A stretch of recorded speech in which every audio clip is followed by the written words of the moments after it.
राधे राधे भाइयों सभी को। तो आपका स्वागत है हमारे नए YouTube चैनल मिशन पटवार में।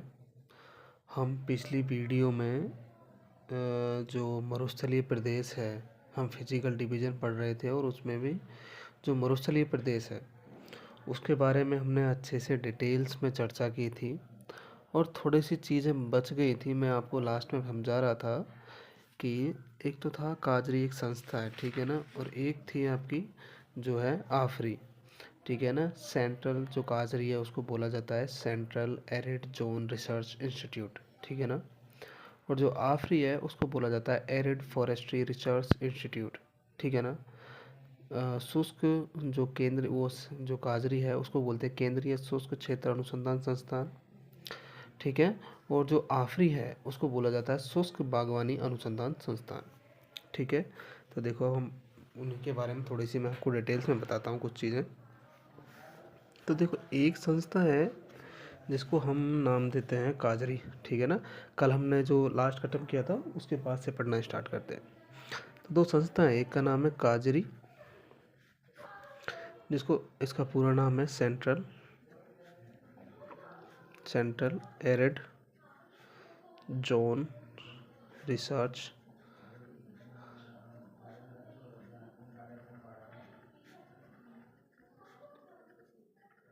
इंस्टीट्यूट, ठीक है ना। इसका ये फुल फॉर्म मानो या इसका पूरा नाम ये है काजरी रिसर्च इंस्टीट्यूट और, ठीक है ना, याद रखना central arid zone research institute इसका पूरा नाम है। अब इसकी जो बेस ईयर है, ठीक है, सॉरी, कब इसकी स्थापना हुई थी, तो 1959 में इसकी स्थापना हुई थी, ठीक है। दूसरी बात याद रखना कि इसका जो हेडक्वार्टर है ना, वो है जोधपुर के अंदर, ठीक है। कहाँ है, जो जोधपुर में इसका क्या है हेडक्वार्टर है, या इसका मुख्यालय जो है जोधपुर में है। इसके जो दो क्षेत्रीय कार्यालय हैं, ठीक है ना, इसके दो क्या है क्षेत्रीय कार्यालय, एक तो है लेह लद्दाख के अंदर, ठीक है ना, लद्दाख, ठीक है ना, और दूसरा है भुज जो कहाँ पड़ता है गुजरात के अंदर। तो ये दो चीज़ और आपको याद रखनी है। तो मैंने आपको बताया काजरी के बारे में। तो काजरी जो है इसकी फुल फॉर्म याद रखना central arid zone research institute है। इसकी स्थापना हुई थी, इस्टेब्लिश कब हुआ था, या बेस ईयर जो इस्टेब्लिश है इसकी इस्टेब्लिश 1959 के अंदर हुआ था, और इसका जो हेडक्वार्टर है वो है जोधपुर के अंदर। दो क्षेत्रीय कार्यालय हैं इसके, एक तो लेह लद्दाख के अंदर है और एक भुज जो है कहाँ पर है गुजरात के अंदर, ठीक है ना। इतना सा आपको याद रखना है। आगे एक संस्था है जिसको बोलते हैं आफरी, ठीक है ना। दूसरी जो संस्था है उसको बोला जाता है आफरी, ठीक है। इसको बोला जाता है एरिड फॉरेस्ट्री रिसर्च इंस्टीट्यूट, ठीक है ना। ये याद आपको रखना है। तो पहले तो आप ये याद रखना कि कब इसकी फुल फॉर्म क्या है। इसकी जो इस्टेब्लिश ये कब हुआ था, तो 1985 के अंदर, ठीक है ना। इसका मुख्यालय भी कहाँ है, तो वो भी कहाँ है जोधपुर के अंदर ही, ठीक है ना। इसका मुख्यालय भी कहाँ है जोधपुर के अंदर है। अब इन दो के बाद में एक और संस्था है जिसको बोलते हैं UNCCD, जिसको बोला जाता है United Nations convention to combat desertification,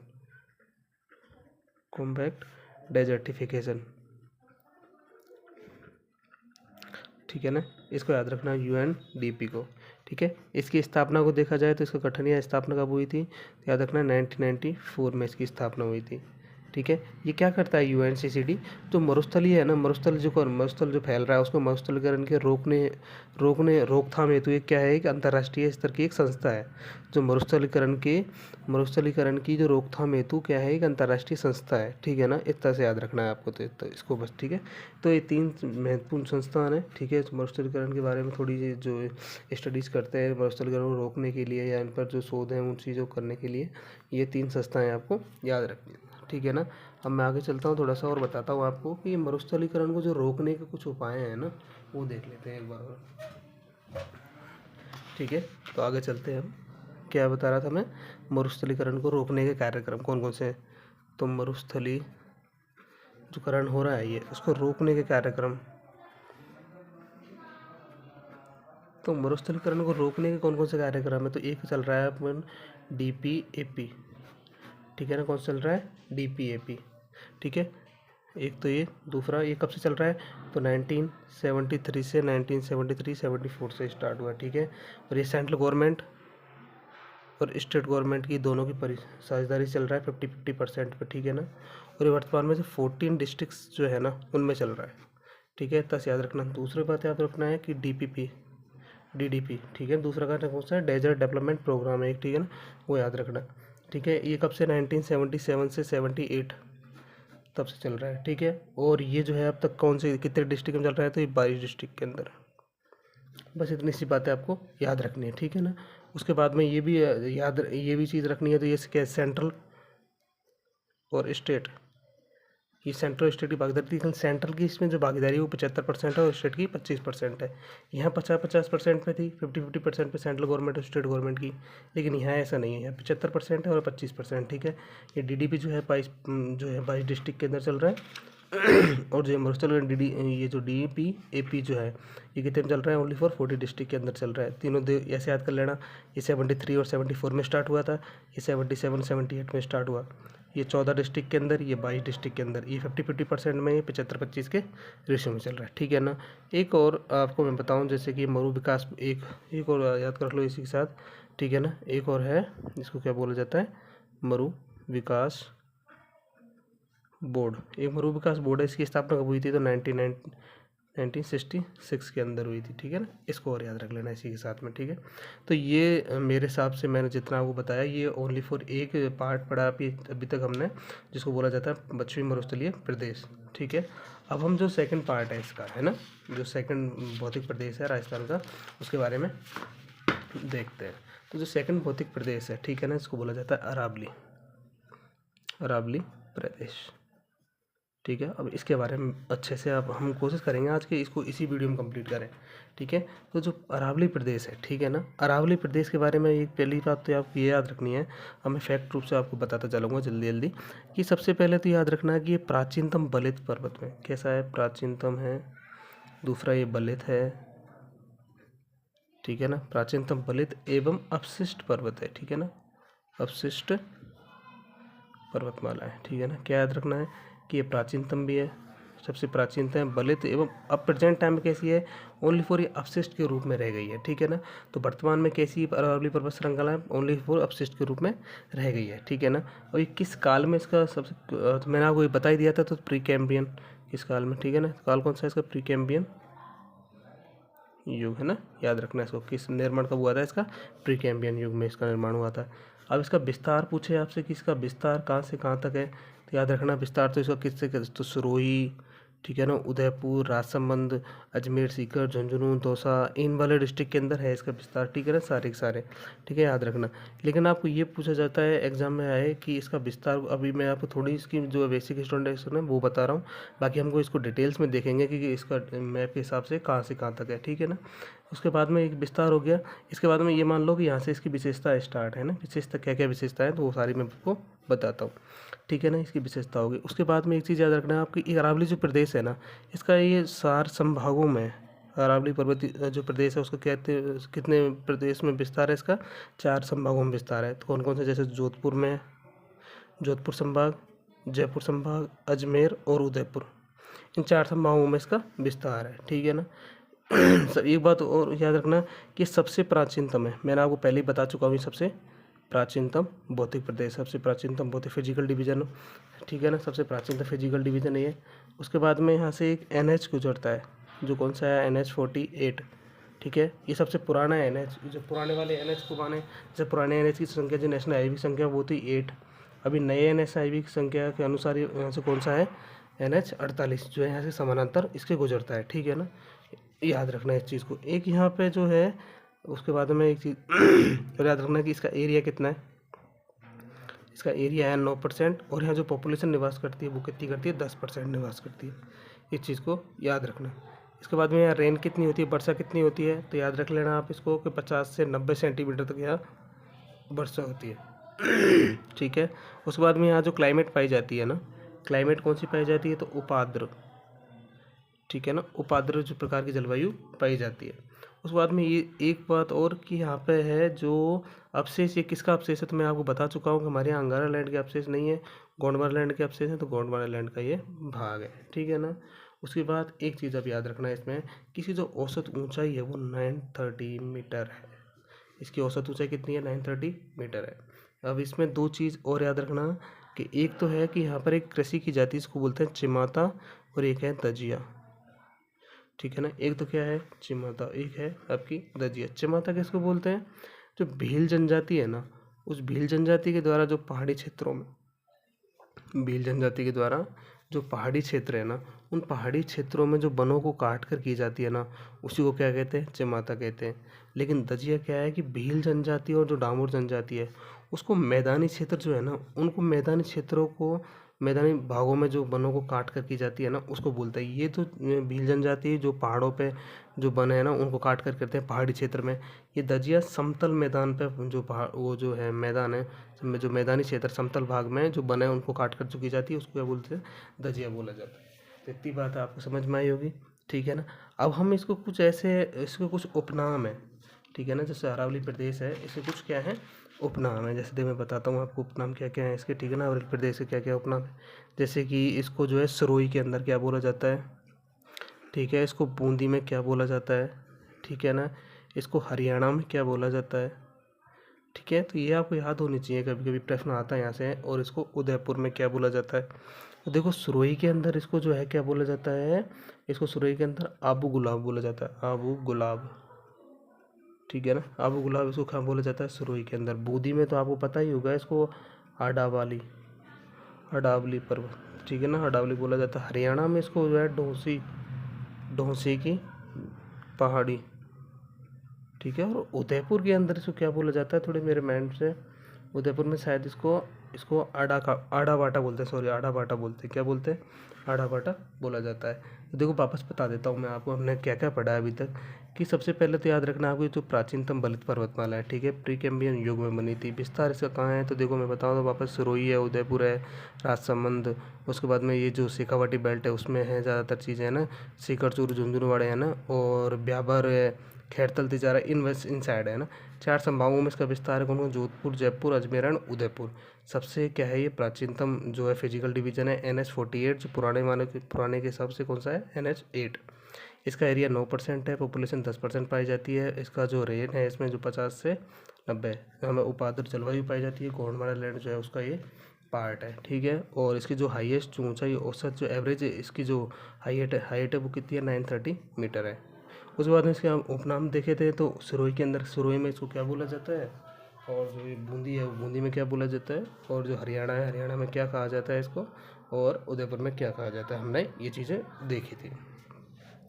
अब हम आगे चलते हैं, अब हम इसको डिटेल्स में थोड़ा सा और इसके बारे में देखेंगे कि अरावली प्रदेश जो है, जैसे मैं आपको यहाँ इससे समझाता हूँ। देखो कि अरावली जो है यहाँ से लेकर के यहाँ तक विस्तृत है मानो, ठीक है। और तो आपको एक तो इसका मुख्य जो तल है ना, मुख्य तल आपको ना राजस्थान के हिसाब से नहीं देखना है इसको, खाली राजस्थान, राजस्थान में आजकल प्रश्न जो है बहुत डीपली आने लगे हैं, ठीक है। तो इसका जो मुख्य तल है ना, जहाँ से ये स्टार्ट होती है, एग्जैक्ट स्टार्ट होती है, तो ये कहाँ से स्टार्ट होती है, इसका जो मुख्य तल है वो कहाँ है?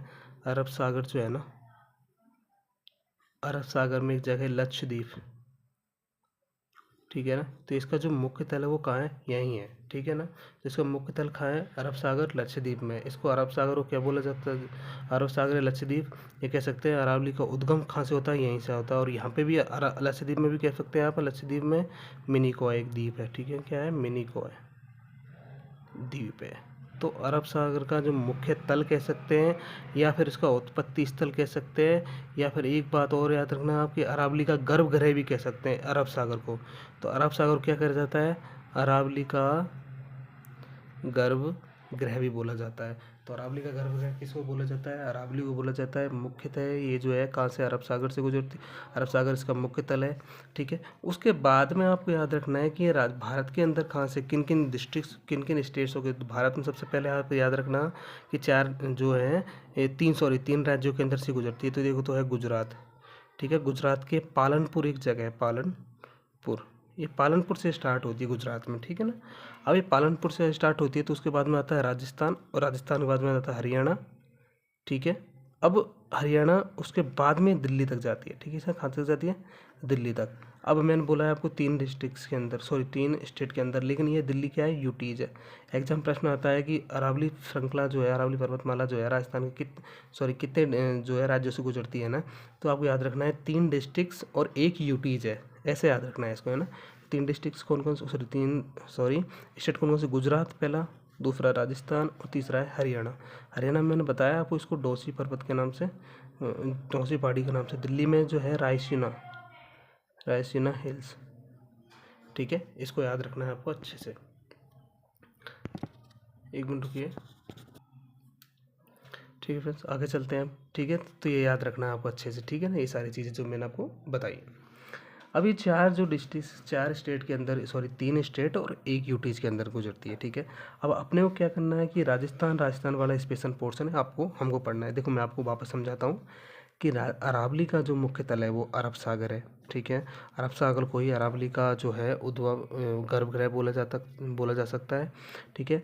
अरावली का स्टार्ट कहाँ से हुआ, अरब सागर में भी कहाँ से, लक्षद्वीप में द्वीप कौन सा है, मिनिकॉय द्वीप से स्टार्ट होता है ये, ठीक है, इसका मुख्य तल कह सकते हैं इसको।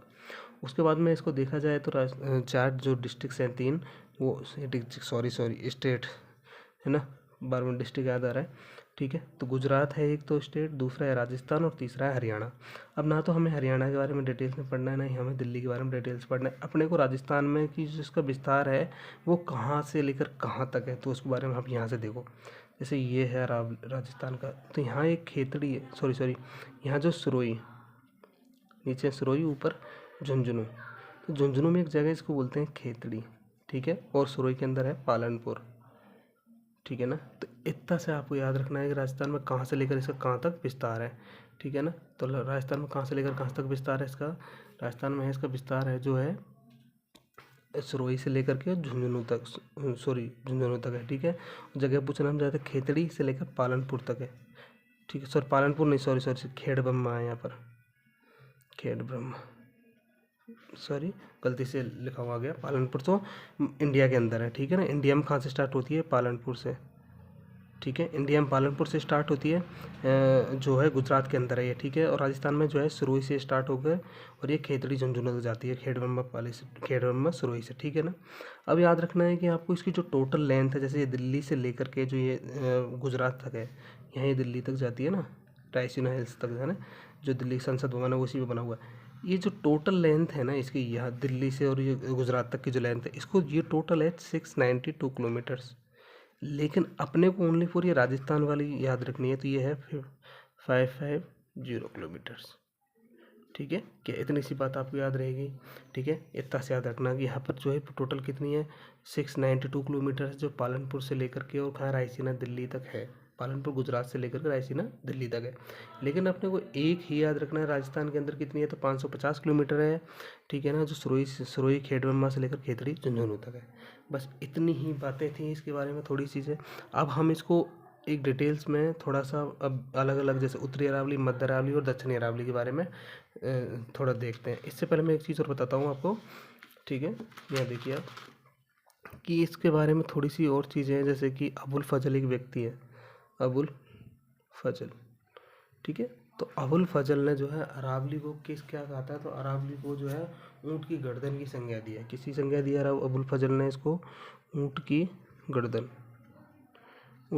की संज्ञा किसने दी है, तो अबुल फजल ने इसको ऊँट की गर्दन की संज्ञा दी है, ठीक है ना। दूसरे व्यक्ति थे जिसका नाम था कर्नल जेम्स टॉड। तो कर्नल जेम्स टॉड जो है आबू जो पर्वत है, जो कि ठीक है उस सुरोई के अंदर है, जो आबू पर्वत है उसको जो है किसकी संज्ञा दी थी, तो हिंदू ओलंपस। कौन थे, कर्नल जेम्स टॉड, मैं टॉड लिख देता हूँ। तो जो टॉड है उन्होंने क्या कहा था आबू पर्वत को, हिंदू ओलंपस, ठीक है ना। ये चीज़ और याद रखना आप, 2 व्यक्ति हो गए। एक और चीज़ याद रखना कि कर्नल जेम्स टॉड ने अरावली को राजपूताने की सुरक्षा दीवार भी बताया था। क्या कहा है कर्नल जेम्स टोड ने, जो अरावली है उसको राजपूताना की क्या कहा था, सुरक्षा दीवार कहा था। ठीक है, अभी हमने इसका जो बेसिक इंट्रोडक्शन पढ़ा अरावली के बारे में, ये देखा कहाँ से लेकर कहाँ तक विस्तृत है, और थोड़ी चीज़ अपन ने ये देखी कि इसका जो विस्तार है वो इंडिया के अंदर कहाँ है और राजस्थान के अंदर कहाँ है, और थोड़ी सी इसकी जो करेक्टरिस्टिक्स विशेषताएं थी वो सारी चीज़ें देखी। अब हम डिटेल्स में ये चीज़ें देखेंगे कि इसका विस्तार जो है, इसका 3 अलग अलग विस्तार है इसके छोटे छोटे, है ना। ठीक है, उनके बारे में अपन देखते हैं। सर एक चीज़ और बताता हूँ आपको मैं, कि यहाँ पे जो चट्टानें हैं, रॉक्स हैं, वो कैसी पाई जाती है। ठीक है ना, तो यहाँ पर जो है कैसी रॉक्स पाई जाती हैं, एक मिनट रुकिए। यहाँ पर जो रॉक्स पाई जाती है वो जैसे ग्रेनाइट, जैसे आग्नेय जो क्रम की चट्टानें हैं वो पाई जाती हैं यहाँ पर। ठीक है ना, और सॉरी आर्कियन क्रम की चट्टानें पाई जाती हैं जैसे कि क्वार्टरजाइट, नीस। ठीक है ना, उसके बाद में अरावली की जो आकृति है वो कैसी है, तो इसकी जो आकृति है ना वो एक तानपुरे के समान है। कैसे, देखो तानपुरे के समान है। ठीक है ना, किसके समान है इसकी आकृति, तानपुरे के समान है।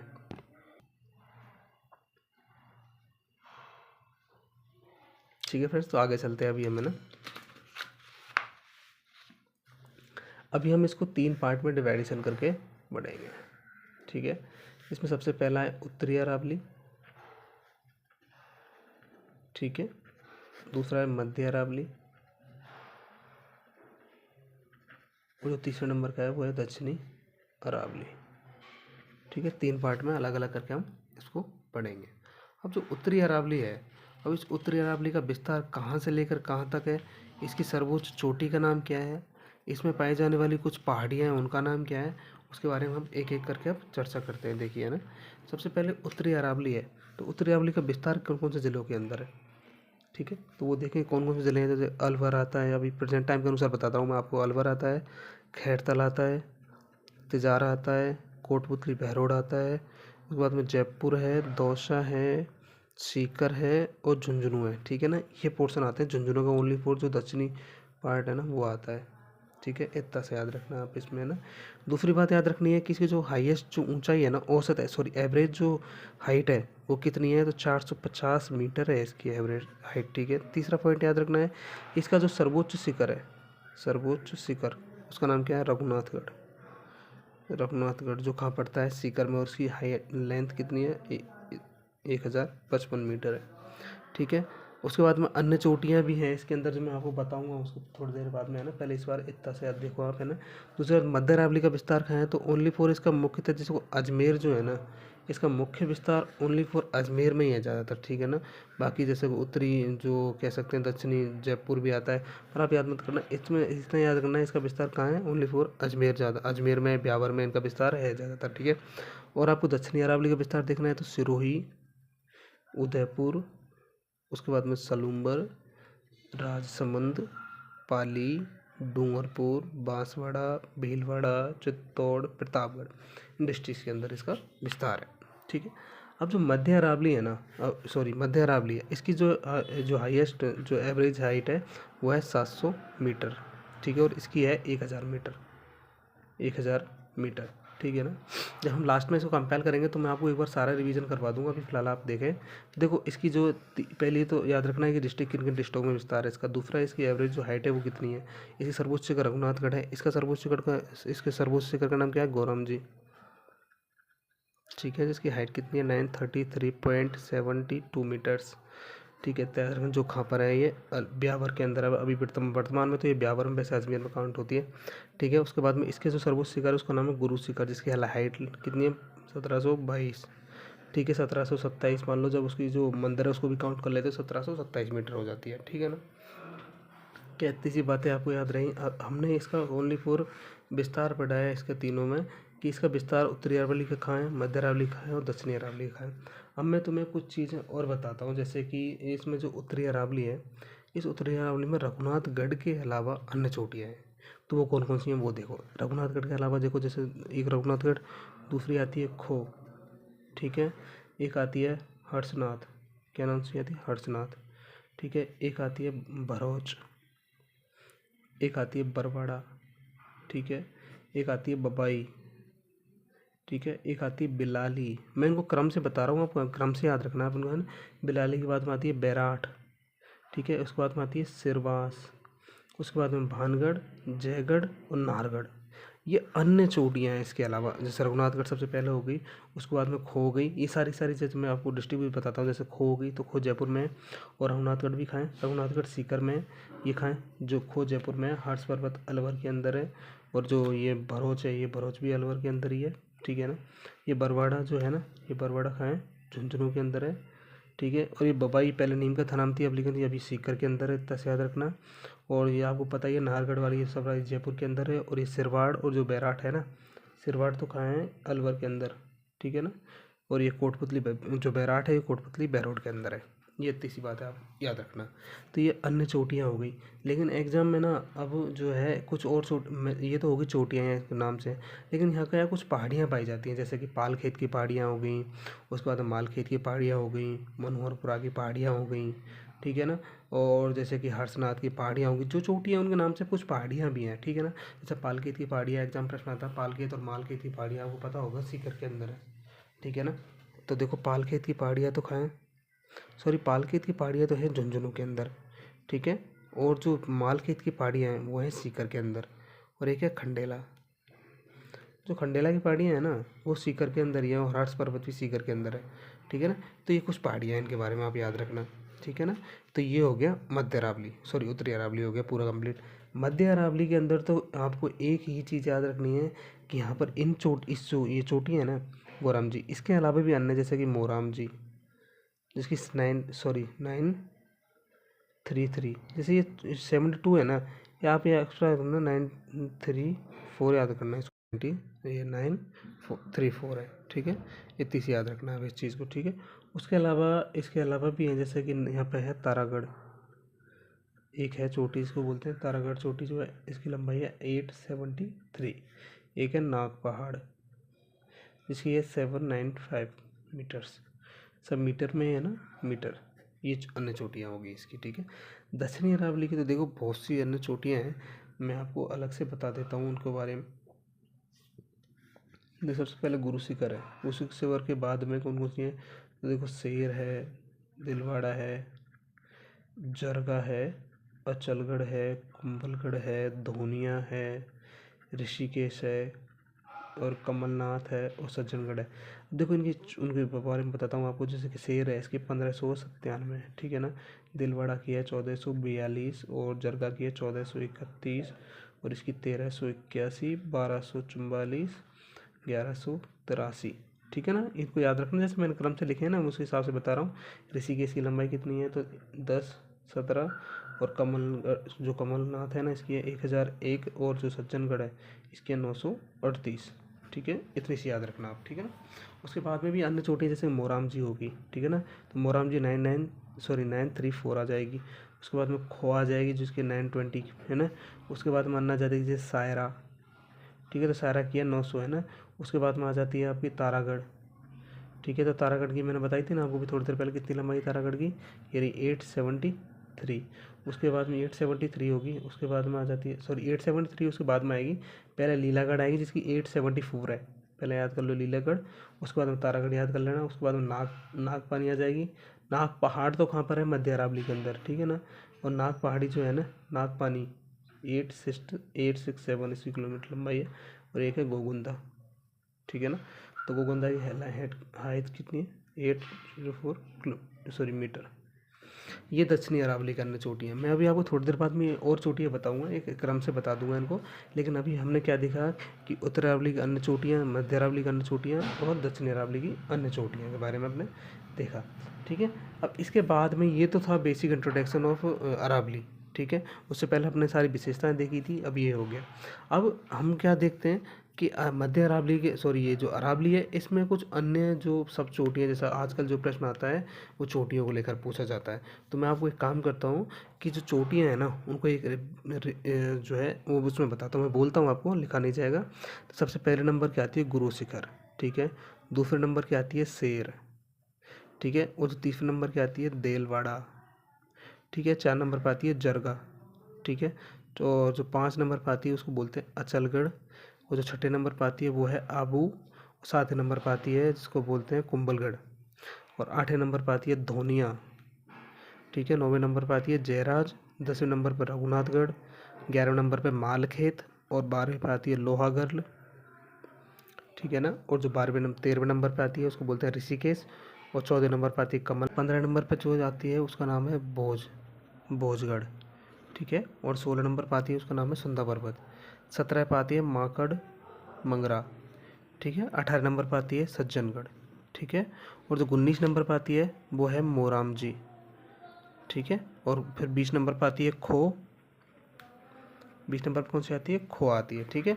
और जो 21 नंबर पर आती है वो है सायरा, ठीक है। और जो 22 नंबर पर आती है वो है लीलागढ़, ठीक है। 23वें नंबर पर आती है वो है तारागढ़, ठीक है। 24वें नंबर पर जो आती है उसका नाम है डोरा पर्वत। और जो 25 पर आती है उसका नाम है नागपानी। और जो 26 नंबर पर आती है वो है गोगुंदा, ठीक है ना। और 27 नंबर पर आती है वो है इसराना, ठीक है। और जो 28 नंबर पर आती है वो है हर्ष पर्वत। एक काम करूँगा फ्रेंड्स मैं कि ये जो मैंने चोटियाँ लिखी हैं सारी जो मैं बता रहा हूँ आपको, ये टोटल 49 है। मैं इनको अपने टेलीग्राम चैनल जो है, आप जो है टेलीग्राम चैनल ज्वाइन कर लेना। मैं उस पर आपको ये जो सारी चोटियाँ हैं वो सेंड कर दूँगा, ठीक है। बाकी मैंने आपको नाम बता दिए हैं, बाकी मैं जो है तो आप ये इसको वहाँ से कर लेना, ठीक है ना। तो ये थी सारी चोटियाँ। अब हम इनके बारे में जो पठार हैं, अरावली पर्वतीय प्रदेश के जितने भी पठार हैं और जो दर्रे हैं उनके बारे में एक बार देख लेते हैं जल्दी से। तो अरावली पर्वतीय प्रदेश के जो पठार हैं उनके बारे में एक एक करके देखते हैं। सबसे पहली बात तो आपको याद रखनी है, सबसे पहला जो पठार आता है, जैसे सबसे पहले पठार के बारे में देखेंगे आप, उड़िया का पठार, ठीक है। अब ये जो उड़िया का पठार है ये कहाँ है, पहली बात तो इतना याद रखना कहाँ है, तो ये है सिरोही के अंदर, ठीक है ना। कहाँ है, सिरोही में। इसकी जो ऊंचाई है वो है 1360 मीटर, ठीक है। ये 1360 मीटर ऊंचा है। तीसरी बात याद रखनी है आपको कि दक्षिणी अरावली का पठार है, ठीक है। चौथी बात याद रखनी है आपको, ये गुरु शिखर की जो चोटी है उससे नीचे स्थित है, ठीक है ना। गुरु शिखर की जो चोटी है उससे क्या है, थोड़ा सा नीचे स्थित है ये। एक बात, राजस्थान का सबसे ऊंचा पठार है, क्या है, सबसे ऊंचा पठार है। तो ये 5 पॉइंट आपको उड़िया के पठार के बारे में याद रखने हैं। पहला पठार हो गया। दूसरा आता है आबू का पठार, ये भी कहाँ है, सिरोही के अंदर। इसकी लेंथ कितनी है, 1200 मीटर है, ठीक है ना। तो 2 बात याद रखना है आप उसके बारे में, ठीक है ना। तीसरी, हाँ एक बात और याद रखना, आबू का जो पठार है ना, ये बैथोलिक एक बैथोलिक संरचना का उदाहरण है, तो बैथोलिक संरचना का उदाहरण है। बैथोलिक क्या होती है, मैं बैथोलिक के बारे में आपको बताता हूँ। बैथोलिक क्या होता है कि ज्वालामुखी जो क्रिया होती है ना, उन ज्वालामुखी क्रिया के दौरान जो मैग्मा निकलता है, वो मैग्मा जब निकलता है तो क्या है कि बाहर आकर गुंबदाकार आकृति में जमा होता है। जैसे कि ये मान लो कि ये वोल्केनो है, ठीक है ना। अब इस वोल्केनो से जो मैग्मा बाहर निकलेगा, अभी बाहर पृथ्वी पर आएगा, तो जब ये गुंबदाकार आकृति में जम जाता है ना, उसको बोलते हैं बैथोलिक संरचना, ठीक है ना। इतनी सी बात याद रखनी है आपको। उसके बाद में जो स्थलाकृतियों की दृष्टि से आबू का पठार जो है, जैसे स्थलाकृति की दृष्टि से देखा जाए तो आबू का पठार जो है इंसेल वर्ग की संज्ञा दी गई है। किस आधार पर, तो स्थलाकृति की दृष्टि से। देखो ये वैसे तो बैथोलिक संरचना है और 1200 मीटर की हाइट है और सुरोही के अंदर है, लेकिन चौथी बात याद रखना आप कि इंसेल वर्ग का भी क्या है, उदाहरण है, या फिर इंसेल वर्ग की क्या दी गई है, इसको संज्ञा दी गई है। कर्नल जेम्स टोड जो है ना, मैंने आपको बताया था, थोड़ी देर पहले ही बताया मैंने, कर्नल जेम्स टोड ने आबू के पर्वत को हिंदू ओलंपस की संज्ञा दी गई। तो 5वीं बात याद रखना कि इसी पर्वत को क्या दी गई है, हिंदू ओलंपस की संज्ञा किसने, उन्होंने, कर्नल जेम्स टोड ने। क्या इतनी बात याद है, 5 दोनों में याद बात बताई मैंने आपको, याद रखना दोनों के बारे में, ठीक है। छठी बात याद रखना, दूसरी बात, तीसरे नंबर का जो पठार है उसके बारे में, बोराट का पठार। कौन सा है, बोराट का पठार। ये बोराट का जो पठार है ना, 2 जगह, एक तो है कुंभलगढ़, एक है गोगुंदा। तो देखो गोगुंदा पड़ता है कहाँ पर, आपको याद रखना चाहिए, उदयपुर के अंदर। और जो कुंभलगढ़ पड़ता है वो है राजसमंद में। तो राजसमंद से लेकर उदयपुर तक है विस्तृत है, और ये कुंभलगढ़ से यहाँ तक है, ठीक है। इसका ये पूछा जाए कि इसकी जो हाइट है वो कितनी है, तो 925 मीटर है, ठीक है ना, इसकी हाइट है। इसमें इसी बोराट के पठार की सर्वोच्च जो चोटी है ना, वो है जरगा, जो 1431 मीटर ऊंची है, ठीक है। एक बात, पहली बात तो ये कहाँ तक विस्तृत है, दूसरी बात याद रखनी है कि ये 625 मीटर ऊंचाई इसकी सर्वोच्च चोटी कौन सी है, एक याद रखना। एक पॉइंट और जो इम्पोर्टेंट याद रखना कि ये जो बोराट पठार है, ये अरब सागर, क्या याद रखनी है, अरब सागर प्लस जो बंगाल खाड़ी है, बंगाल खाड़ी में के मध्य में जो जल विभाजक का कार्य करता है। तो अरब सागर और बंगाल खाड़ी के मध्य में क्या करता है, ये जल विभाजक का क्या करता है, कार्य करता है। एक बात याद रखना, ठीक है। तो महत्वपूर्ण जो पठार थे वो यही थे। अब मैं कि आपको नाम बता देता हूँ जल्दी जल्दी से, ठीक है। जैसे कि एक है मेसा का पठार, मेसा, और एक और आएगा मानदेसरा। तो मेसा और मानदेसरा का पठार दोनों दोनों चित्तौड़ के अंदर है, ठीक है। ये याद रखना कि जो मेसा का पठार है इसकी जो हाइट है ना वो 620 मीटर है, और मेसा के पठार जो है यहाँ पर चित्तौड़ के अंदर मेसा का पठार जो है और चित्तौड़ दुर्ग, इसको याद रखना कि मेसा का पठार सॉरी चित्तौड़ जो दुर्ग है वो मेसा के पठार पर स्थित है, ठीक है। और यहाँ से जो है बेडज और गंभीर नदियाँ का संगम यहीं होता है, ठीक है। चित्तौड़गढ़ दुर्ग में क्या होता है, बेडज और गंभीर जो नदी है उनका संगम स्थित है, ठीक है ना। ये याद रखना आप इसको। उसके बाद में कितने हो गए, तीन, तो ये हो गए 4 और 5 नंबर का मानदेसरा। छठे नंबर का याद रखना ऊपर माल का पठार, सॉरी उससे पहले हाँ ऊपर माल का पठार याद रखना, जो भैंसरोडगढ़ से लेकर के कहाँ तक है, बिजोलिया तक। बिजोलिया कहाँ पड़ता है, भैंसरोड कहाँ पड़ता है, देखो ये कहाँ से है, भैंसरोडगढ़ से लेकर कहाँ तक है, बिजोलिया। बिजोलिया आपको पता ही होगा कि भीलवाड़ा में, और जो भैंसरोडगढ़ है वो कहाँ है, चित्तौड़ में। इतना से याद रखना, ठीक है ना। उसके बाद में जो अगला पठार है 7वें नंबर का याद रखना आप, लसाड़िया का, लसाड़िया का पठार। अब लसाड़िया का पठार कहाँ है, तो ये जयसमंद झील है ना उसके उत्तर पूर्व में स्थित है। जयसमंद झील के उत्तर पूर्व में स्थित एक कटापठा पठार है, ठीक है ना। और वह पूछा जाए तो कि ये है कहाँ पर एग्जैक्ट, तो सलूम्बर। सलूम्बर पहले कहाँ पड़ता था, ये उदयपुर में, लेकिन अब कहाँ है, सलूम्बर में, ठीक है ना। तो याद रखना आप इस चीज़ को। दूसरी, और उसके बाद में है भूमट का पठार। कौन सा है, भूमट। तो भूमट का पठार कहाँ पर है, तो ये दक्षिणी राजस्थान जो है ना, दक्षिण राजस्थान के दक्षिण उदयपुर, जैसे उदयपुर और सलूम्बर, ये वहाँ पर है, ठीक है ना। उसके बाद में आगे है मानदेसरा, बता दिया मैंने आपको। उसके बाद में एक और पढ़ा, और पढ़ लो आप, 2-3 और हैं, जैसे क्रांस का, और एक है काकनवाड़ी, काकनवाड़ी।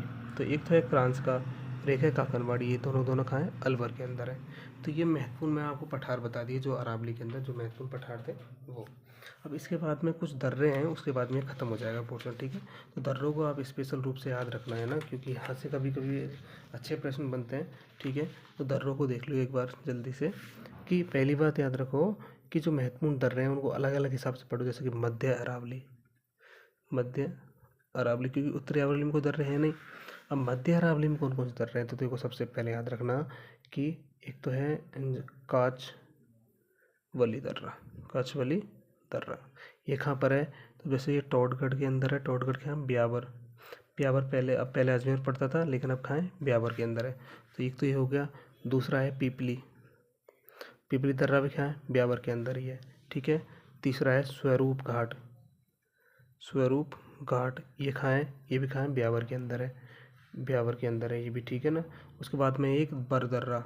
अब इसको इम्पोर्टेंट याद रखना, बरदर्रे को जो ब्यावर में है ना, ये ब्यावर को, एक तो है ब्यावर को किससे जोड़ता है, ये बर से जोड़ता है, ब्यावर को बर से जोड़ने वाला दर्रा है। और यहाँ पर ये जो है ना बरदर्रा, बरदर्रे से जो बरदर्रा है ना, इस दर्रे से एक NH जिसका नाम है 25, NH 25 गुजरता है, NH 25 कैसे गुजरता है, बरदर्रे से गुजरता है, ठीक है।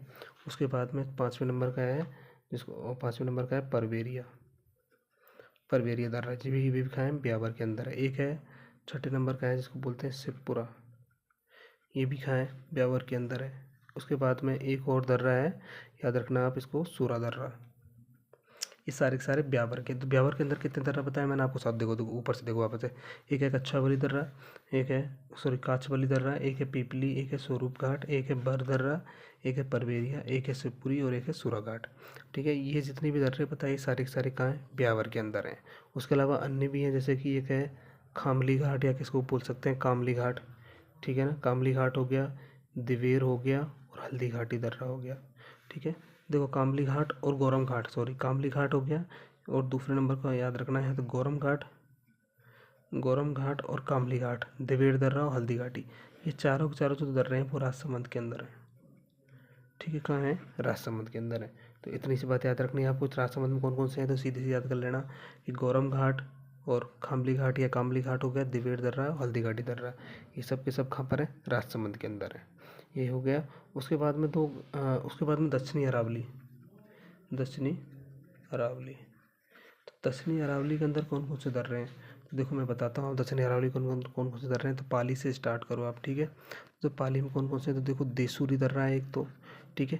अब ये देसूरी दर्रा को इससे याद रखना आप, क्योंकि यहाँ से एक इससे जो NH, एक NH गुजरता है, इसको बोलते हैं 162 NH, नेशनल हाईवे 166 गुजरता है इससे, इसलिए याद रखना। पाली के अंदर कौन सा है? देसूरी दर्रा। ठीक है, जो किस किस को जोड़ता है तो याद रखना, ये दो जगह को जोड़ता है, जो देसूरी, एक तो देसूरी को किससे जोड़ता है? चार भुजा से। अब चार भुजा कहाँ पड़ता है? तो ये चार भुजा पड़ता है राजसमंद के अंदर। ठीक है, तो चार भुजा राजसमंद में पड़ता है, और देसूरी कहाँ पड़ता है? आपको पता ही है, पाली के अंदर पड़ता है। तो देसूरी को चार भुजा से जोड़ता है, मतलब पाली को राजसमंद से जोड़ता है, और यहाँ से एक NH जो है वो 162 NH गुजरता है। तो इतनी सी बात याद रखनी है आपको। दूसरा दर्रा याद करना है सोमेश्वर। ठीक है, सोमेश्वर दर्रा कहाँ है? ये भी पाली के अंदर है। एक है स्वरूप घाट। कौन सा है? स्वरूप घाट। अपन थोड़ी देर पहले भी पढ़ा था, वो स्वरूप घाट था। ये कौन सा है?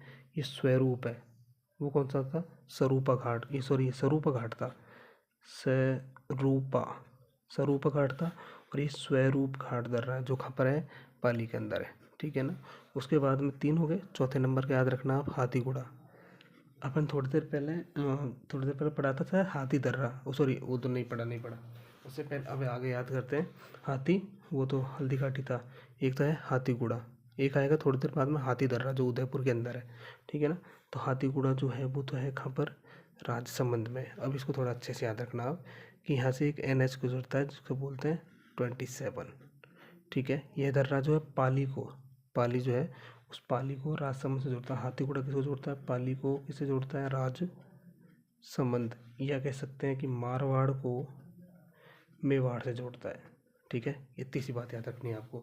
या तो याद रख लो कि पाली को राजसमंद से जोड़ता है, या मारवाड़ को मेवाड़ से। ये मारवाड़ को मेवाड़ से जोड़ता है। ठीक है, अच्छे से याद रखना है इस चीज़ को। हाथीगुड़ा दर्रा जो है उसको याद रखना। उसके बाद में याद रखनी है आपको, ये हो गया। उसके बाद में, और इसके बाद में याद रखना आप, छठे नंबर पे कितने हो गए? 4। पाँचवें नंबर पे याद रखना आप, पाँचवें नंबर याद रखना फुलवारी की नाल। फुलवारी की नाल जो कहाँ है? उदयपुर में। अब फुलवारी की जो नाल है ये उदयपुर में है। ठीक है, इस फुलवारी की नाल से मानसी और बाकल नदियों का क्या होता है? उद्गम होता है। तो फुलवारी की नाल से कौन सी नदियों का उद्गम होता है? एक तो मानसी और एक है बाकल। ठीक है, तो मानसी और बाकल नदियों का उद्गम कौन सी जगह से होता है? तो ये होता है फुलवारी की नाल से। ठीक है, इसके बाद में अपन एक दर्रा और पढ़ते हैं, इसको बोलते हैं केवड़ा की नाल। ठीक है, एक चीज़ रुको आप, 1 मिनट है ना। ये फुलवारी की नाल उदयपुर में। इससे पहले आप थोड़ा सा छठे, इसको बाद में याद रखना कि ये कितने हो गए। देखो, पाली के अंदर एक तो पढ़ा था देसूरी दर्रा, एक पढ़ा था अपन ने स्वरूप का, एक ये पढ़ा था, क्या नाम है? सोमेश्वर, एक स्वरूप, और एक है हाथीगुड़ा। इस साथ एक और याद रखना जिसको बोलते हैं झीलवाड़ा की नाल या पगलिया की नाल। वो भी कहाँ? राजसमंद है। तो पगलिया की नाल, या कह सकते हैं इसको झीलवाड़ा की नाल, ये भी कहाँ है? राजसमंद में। बस इतनी बात है, राजसमंद को याद रखना। अब याद रखना उदयपुर में कौन कौन से है। तो एक तो है फुलवारी की नाल, एक है केवड़ा की नाल, एक है देवारी। ठीक है, देवारी दर्रा, और एक है हाथी दर्रा। ठीक है, और एक है ढेवर। ये पांचों के पांचों कहाँ हैं? सॉरी, उदयपुर के अंदर है। ठीक है, इनको अच्छे से याद रखना। जब हम दक्षिणी जो हड़ौती प्रदेश पढ़ेंगे तो वहाँ पे भी 4 दर्रे आएंगे, जैसे लाखेरी, जैतवास, रामगढ़ और खटगढ़। ये बूंदी के अंदर दर्रे हैं। ऐसा नहीं करना कि अरावली के अंदर दर्रे अलग हैं और जो हड़ौती प्रदेश अलग है, जहाँ पर बूंदी के अंदर 4 दर्रे और हैं, उनको अलग याद रखना है। जैसे कि एक और दर्रा मैं बताऊँ आपको, जैसे कि खैरतल तिजारा के अंदर पड़ता है अभी, तो है ना, वो है जिंदौली एक सुरंग है, उसको भी याद रख लेना आप, है ना। मैं आपको बताऊँगा आगे आपको इस चीज़ के बारे में भी। ठीक है, तो ये महत्वपूर्ण दर्रे थे जो मैंने आपको बता दिए। अब इसके अलावा अरावली प्रदेश में थोड़ी बहुत चीज़ें और रही हैं, जैसे कि जैसे कुछ पहाड़ियाँ हैं, या कुछ और उपनाम है, जैसे इसके सर्वाधिक विस्तार इसका कहाँ है, न्यूनतम विस्तार कहाँ है अरावली का, वो सारी चीज़ें, छोटी छोटी चीज़ें और रही हैं। तो हम वो, और उसके अलावा भी कुछ चीज़ें, जैसे कि 56 की पहाड़ियाँ कहाँ हैं, सुंदर। उसके अलावा यहाँ पर जो कौन कौन सी पहाड़ियाँ पाई जाती हैं, कुछ संरचनाएं, जैसे गिरवा किसको बोलते हैं, भाकर किसको बोलते हैं, मेवल किसको बोलते हैं, मगरा क्या चीज़ है। तो ये हम जो है नेक्स्ट वीडियो में पढ़ेंगे। तब तक के लिए थैंक यू।